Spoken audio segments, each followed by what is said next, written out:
This is Vikram Swamy here, and I just almost completed the first round of the Stanley Cup playoffs. I don't have all the West matchups set up, but I do have the East, which is totally set up. Pittsburgh Penguins versus the Washington Capitals. The series history. This is the second time these two teams have met. Let's recap the first round what these two teams have met. The Pittsburgh Penguins defeated the New York Rangers in 5 games, and they did it without Marc-Andre Fleury, their goaltender for the Rangers, for the Penguins, and they used Matt Murray. They used Zakhoff for the first game and used Matt Murray for the second game. And then, this is the first time since 2008 that the Pittsburgh Penguins defeat the New York Rangers since 2008. They won the previous 4 meetings until they lost the last two years in a row. And the Washington Capitals won the President's Trophy for the second time in franchise history, the first time since 2010. They beat the Philadelphia Flyers in 6 games. I was right on that prediction. And I was right when the Penguins beat the Rangers. So, series history. This is the 9th time that these two teams have met in the playoffs. The last time these two teams have met was 2009, where the Pittsburgh Penguins beat up the Washington Capitals in a Game 7, 6-2. Every good game for the previous 6 games was decided by 1 goal. This Alexander Ovechkin versus Sidney Crosby, Part 2 in the playoffs.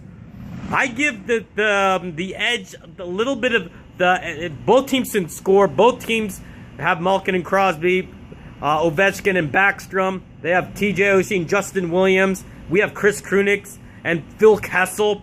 I give the edge to the Pittsburgh Penguins because they can score. They've they showed they can score. They scored 21 goals against King Henrik Lundqvist also, and they really put a dagger on this team.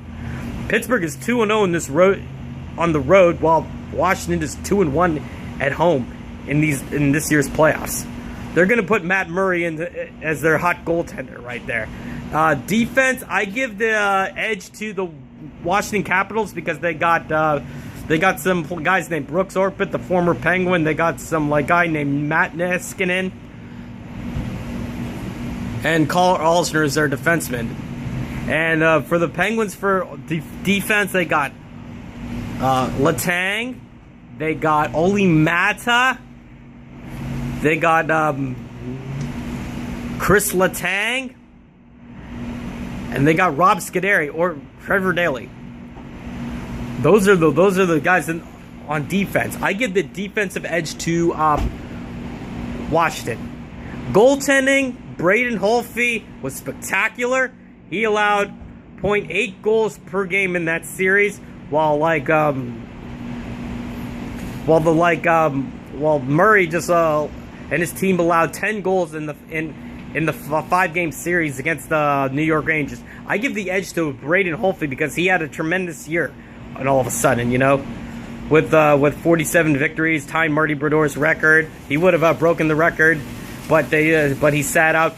50 goal scorer for Ovechkin, only 50 goal scorer in the league. They need more 50 goal scorers right there. So I'm gonna give the goaltending edge to the Holtby. Okay. Special teams, I give the edge to Pittsburgh because they can score on the power play. They can really do some damage with the man advantage. Penalty killing, I give the edge to Washington because they killed off some 5-on-3s and they really they had Philadelphia for 1 for 24 in that series. Intangibles, coaching, I give the edge to Washington because they have a guy named Barry Trotz. He's the best coach, and over the Pens head coach, ever since they made a coaching change, Sidney Crosby's game has risen up to another level. I'm wearing the Pittsburgh Penguins because of that. And I say this is going to be a tight series. It's going to be a really hard-fought series, a really epic series. Maybe Crosby or Ovechkin get a hat trick in Game 2 like in 2009. but I'm gonna hate to tell you to this Capitals fans, I'm gonna give the series edge to the Pittsburgh Penguins, and they're gonna win it in 7 games. Okay? Those are my picks. What are yours? Bucket!